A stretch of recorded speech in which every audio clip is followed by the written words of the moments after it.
RKB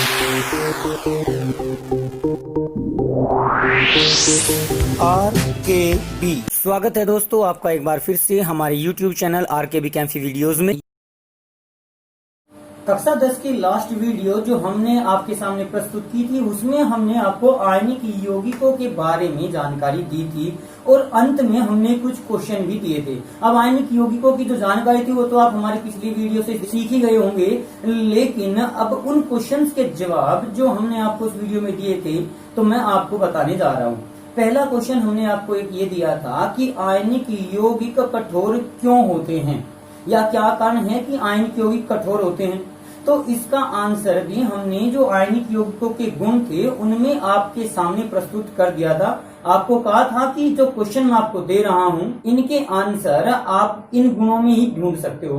तो आयनिक यौगिक कठोर होने का कारण क्या है कि आयनिक यौगिक आयनों से मिलकर बने होते हैं और इन आयनों में एक होता है धनायन और एक होता है ऋणायन। दो विपरीत आवेशों के बीच परबल विद्युत आकर्षण बल उपस्थित होते हैं जिस कारण आयनिक यौगिक ठोस रूप में या कठोर होते हैं। दोनों का एक ही कारण है कि आयनिक यौगिक कठोर क्यों होते हैं या आयनिक यौगिक सामान्यतः ठोस रूप में क्यों पाए जाते हैं, क्योंकि उनके आयनों के बीच परबल स्थिर विद्युत आकर्षण बल पाए जाते हैं। दूसरा क्वेश्चन आपको यह दिया था कि जो नमक होता है सोडियम क्लोराइड वो ठोस अवस्था में तो विद्युत का कुचालक होता है जबकि द्रव अवस्था में या पिघली हुई अवस्था में विद्युत का सुचालक होता है। ऐसा क्यों होता है? देखिए, कोई भी पदार्थ जो होगा वो दो कारणों से विद्युत का सुचालक हो सकता है। एक तो इलेक्ट्रॉन की उपस्थिति के कारण, इलेक्ट्रॉन उपस्थित होने के कारण उसे इलेक्ट्रॉनिक चालक कहा जाता है, या ये सामान्यतः गुण धातुओं में पाए जाते हैं तो इनको धात्विक चालक भी कहा जाता है। इसी के साथ साथ दूसरा होता है आयन की उपस्थिति के कारण। अगर किसी विलयन में मुक्त आयन है किसी पदार्थ में, चाहे वो विलयन हो, पिघली अवस्था है, ठोस रूप में वैसे मुक्त रूप में पाए नहीं जाते, तो अगर मुक्त आयन उसमें उपस्थित हैं तो भी वो पदार्थ विद्युत का चालन, विद्युत का प्रवाह कर सकता है। और चूंकि NaCl, Na positive Cl negative आयनिक यौगिक होता है जिसमें ठोस अवस्था में आयन मुक्त रूप में नहीं पाए जाते, जबकि पिघली हुई अवस्था में या द्रव अवस्था में, विलयन अवस्था में ये आयन मुक्त हो जाते हैं जिस कारण एक स्थान से दूसरे स्थान पर गति कर सकते हैं। ठोस रूप में ये आयन गति नहीं कर पाते और जब ये गति नहीं कर पाते तो फिर ये विद्युत का प्रवाह भी नहीं कर पाते। तो इस प्रकार से हम कह सकते हैं कि ठोस अवस्था में आयन मुक्त नहीं होते जबकि विलयन या पिघली अवस्था में ये आयन मुक्त हो जाते हैं, जिस कारण कोई भी आयनिक पदार्थ, जल नहीं नमक, कोई भी आयनिक पदार्थ अपनी पिघली अवस्था में विद्युत का सुचालक होता है।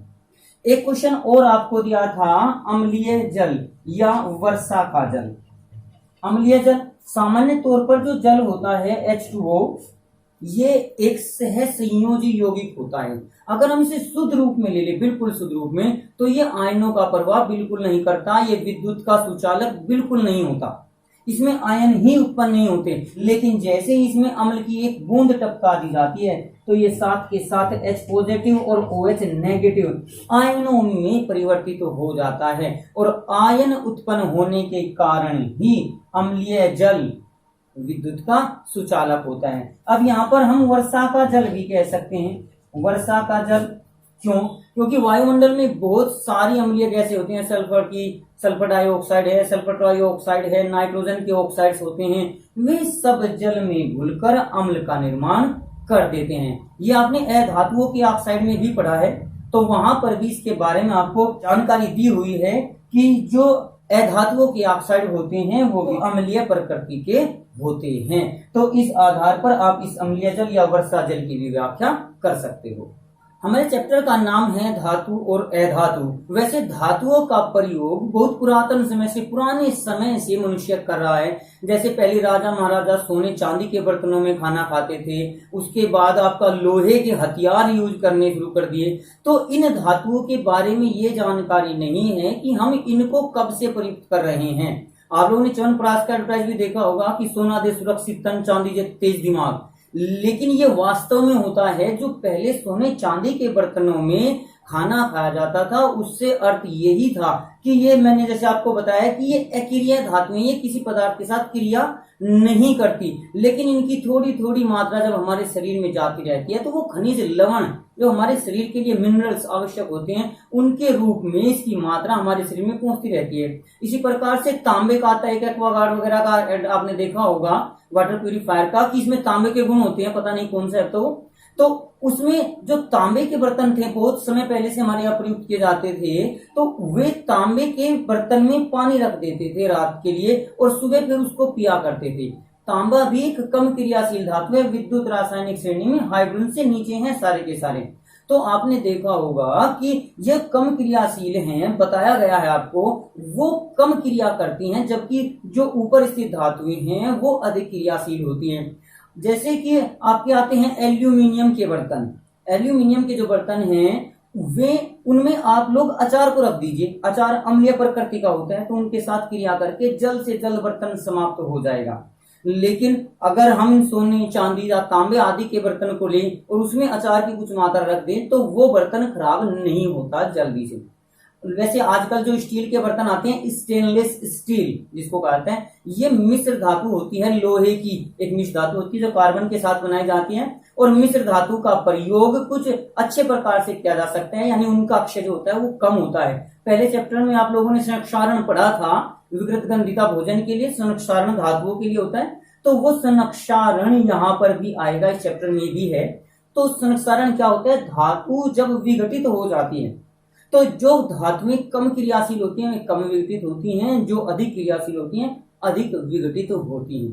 तो जैसा कि मैं आपको बता रहा था कि इन धातुओं की जानकारी हमारे समाज को, भारतीय समाज को बहुत पुराने समय से है। तो इन धातुओं को प्राप्त कैसे किया जाता है, जैसे कि चैप्टर की शुरुआत में आपको बताया था, ये धातुएं प्रकृति में पृथ्वी की सतह पर पाई जाती हैं। तो पृथ्वी की सतह से उन धातुओं को अलग किया जाता है। अब वो किस रूप में पाई जाती हैं, यही टॉपिक को हम लेकर चलते हैं। वो टॉपिक कहलाता है हमारा खनिज, जिसको मिनरल्स कहा जाता है। मिनरल्स।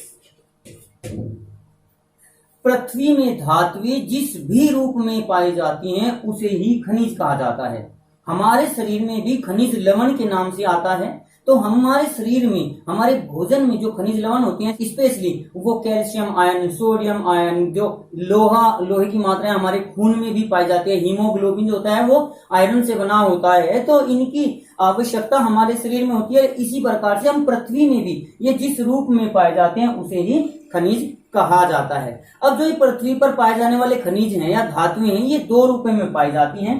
एक तो पाई जाती है मुक्त रूप में, मुक्त रूप में यानी अकेली धातु पाई जाती हो, वो किसी दूसरे तत्व के साथ संयुक्त रूप में मिलीजुली अवस्था में न पाई जाती हो। जैसे कि हमारी कम क्रियाशील धातुएं हैं, Ag, Au है, ये पृथ्वी पर मुक्त रूप में पाई जाती हैं, बिल्कुल सोने के रूप में, चांदी के रूप में। आप लोगों ने कभी सुना होगा कि फला जगह से एक प्रकार का आपको धातु का टुकड़ा, सोने का टुकड़ा मिल गया, तो वो जो सोने का टुकड़ा था वो इस रूप में इस कारण मिला क्योंकि वो क्रियाशील नहीं है, वो किसी पदार्थ के साथ क्रिया नहीं करता। तो जो कम क्रियाशील धातुएं हैं वो मुक्त रूप में पाई जाती हैं। उसके बाद दूसरा है संयुक्त रूप में।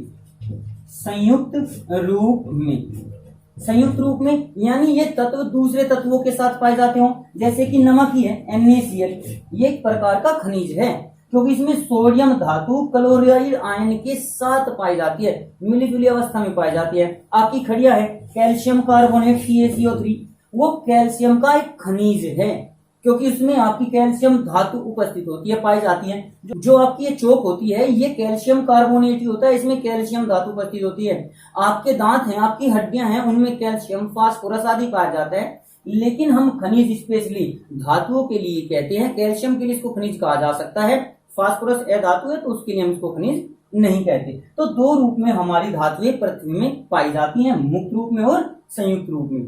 जितनी भी कम क्रियाशील धातुएं मुक्त रूप में पाई जा सकती हैं, लेकिन क्रियाशील धातुएं सदैव संयुक्त रूप में ही पाई जाती हैं। लेकिन हम सभी खनिजों से धातु प्राप्त नहीं कर सकते। इस चौक से हम कैल्शियम को अगर निकालेंगे तो हमारा खर्चा ज्यादा हो जाएगा, जबकि हमें कैल्शियम धातु प्राप्त होगी कम। तो इस आधार पर एक नया शब्द आता है जिसको कहा जाता है अयस्क। अयस्क या और।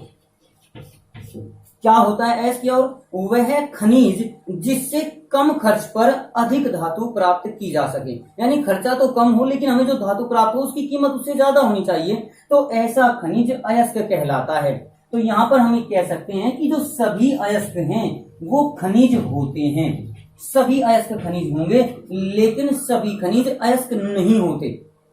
दोबारा से ही बता रहा हूं, सभी अयस्क खनिज जरूर होंगे, क्योंकि खनिज तो वो होता है जिस रूप में पृथ्वी पर धातुएं पाई जाती हैं, तो वो खनिज कहलाता है। तो पृथ्वी में जिस भी रूप में पाया गया खनिज है, लेकिन अयस्क वो खनिज होता है जिससे कम खर्च पर अधिक धातु प्राप्त की जाती है। तो इस आधार पर सभी अयस्क खनिज जरूर होंगे लेकिन सभी खनिज अयस्क नहीं होते। एग्जाम्पल के तौर पर अगर हम लेकर चलें कॉपर पाइराइट को ले लें, कॉपर पाइराइट CuFeS4, ये इसका फॉर्मूला होता है। इसमें कॉपर धातु है, लोहा धातु है और सल्फर अधातु है। लेकिन जब हम इसमें से धातु को अलग करते हैं तो हमारा ये कॉपर का अयस्क बोला जाता है। खनिज ये कॉपर का भी है, लोहे का भी है, लेकिन अगर हम इससे लोहे को निकालने की कोशिश करें तो मान के चलिए किसी मात्रा में हमने 100 रुपए खर्च किए तो हमें केवल 50 रुपए का 60 रुपए का ही लोहा मिलता है, तो हमें 40 रुपए का नुकसान हो गया। लेकिन कॉपर को अगर हम 100 रुपए खर्च करके कॉपर को प्राप्त करना चाहते हैं तो इसकी उतनी ही मात्रा से हमें लगभग 110 का 120 जो भी है उससे ज्यादा का तांबा प्राप्त होगा, यानी हमें कुछ न कुछ लाभ ही होगा। तो वो मिनरल्स जो इकोनॉमिकली फायदेमंद होता हो, आर्थिक रूप से हमारा फायदा करता हो धन के रूप में, तो उसी को हम अयस्क कहते हैं। तो कॉपर पायराइट कॉपर और आयरन का खनिज है, जबकि यह केवल कॉपर का अयस्क होता है। तो इस प्रकार से आप अयस्क और खनिज के बारे में जानकारी कर सकते हैं। जब हम पृथ्वी से धातु को प्राप्त करते हैं तो उसमें कुछ मिट्टी, बालू, कंकड़, पत्थर और पता नहीं क्या क्या अशुद्धि के रूप में उपस्थित होता है। तो जो ये अशुद्धियां होती हैं उन्हें कहा जाता है आधात्री या मैट्रिक्स या गैंग। मैट्रिक्स या गैंग, इसको याद करने का एक सीधा सा और तरीका हो सकता है, अक्सर कहा जाता है गैंग। गैंग किसको कहा जाता है? जो गुंडों का होता है। अच्छे आदमियों का गैंग नहीं होता, उनका होता है समूह। जैसे अगर विद्यार्थी के बारे में बात करें तो जो पढ़ने वाले विद्यार्थी होंगे वो कहेंगे कि वो गुट बनाकर बैठे हैं, समूह बनाकर बैठे हैं। लेकिन अगर ना पढ़ने वाले विद्यार्थी 4-5 इकट्ठे होकर जा रहे हो तो क्या कहेंगे? उन्हें देखते ही देखो गैंग जा रहा है। तो ये भाषा में ही परिवर्तन हो जाता है, भाषा से ही फर्क हो जाता है कि गैंग होती है अशुद्धि, बेकार वस्तु, बेकार समूह जो होता है। तो यहाँ पर भी आधात्री को गैंग कहा जाता है, गैंग या मैट्रिक्स। तो अयस्क में, भूमि से प्राप्त अयस्क में जो भी अशुद्धि उपस्थित होती है उसे आधात्री या मैट्रिक्स या गैंग, ये शब्द आपके हिंदी में भी लिखे हुए आ सकते हैं, मैट्रिक्स या गैंग। तो इनको किसी भी नाम से पूछा जा सकता है और उम्मीद कर रहे हैं कि आपको तीनों परिभाषाएं आसानी से समझ भी आ गई होंगी। तो आज की इन परिभाषाओं के साथ वैसे तो वीडियो में इतना ही बताएंगे, क्योंकि इससे आगे का जो पोर्शन है आपका कि इन धातुओं को हम प्राप्त कैसे करते हैं वो आपको हम नेक्स्ट वीडियो में प्रस्तुत करेंगे। लेकिन आज की जो वीडियो में आपको परिभाषाएं बताई गई हैं, खनिज, अयस्क, आधात्री आदि, इन सब की आवश्यकता आपको नेक्स्ट टॉपिक में भी होगी। तो इसलिए इनकी परिभाषाओं को याद जरूर रखें। और मैं यहाँ पर आपको एक कार्य दे रहा हूं जो आपको करना है, वैसे इसका आंसर हम आपको नेक्स्ट वीडियो में देंगे। कुछ प्रमुख धातुओं के अयस्क, दो अयस्क आप कम से कम याद कर लें, जिनमें आपका एल्यूमिनियम हो सकता है। एल्यूमिनियम के साथ आप लोहा Fe को ले सकते हैं, उसके बाद कॉपर को ले सकते हैं, एक चांदी को भी ले लीजिए, उसके बाद मरकरी को ले लीजिए। तो आपकी कई धातुएं हैं, इनमें से 5-7 धातुओं के आप दो अयस्कों को अपनी बुक से देखिए और उनके बारे में उनकी जानकारी को जरूर कीजिए, उनको याद अवश्य कीजिए। क्योंकि एक नंबर में क्वेश्चन पूछ लिया जाता है कि इस धातु का एक अयस्क सूत्र सहित लिखिए, या आपको नाम दे दिया जाएगा कि जैसे इसी का ही है, हम कॉपर की बात करें, एक कॉपर ग्लांस होता है Cu2S, उसमें लिखकर दे दिया कि कॉपर ग्लांस किसका अयस्क है। तो वो आपका कॉपर का अयस्क होता है। मैलेकाइट किसका अयस्क है? तो इस प्रकार से कई प्रकार के आप प्रत्येक धातु के दो दो चार चार अयस्क आप लोग अवश्य याद कर ले प्रत्येक धातु की। तो आप लोग लगभग 5-7 धातु की याद कर सकते हैं जो आपके इसमें इंपॉर्टेंट है। हम नेक्स्ट वीडियो में आपको इसके बारे में विस्तार पूर्वक भी जानकारी देंगे और ये भी आपको बताएंगे कि धातुओं को किस प्रकार से प्राप्त किया जाता है। तो आज की वीडियो के लिए आपका धन्यवाद। आज की वीडियो में बस इतना ही। अगली वीडियो प्राप्त करने के लिए हमारे चैनल को सब्सक्राइब करें, वीडियो को लाइक करें और अगर वीडियो अच्छी लगे तो कमेंट्स करें और दोस्तों को भी शेयर करें।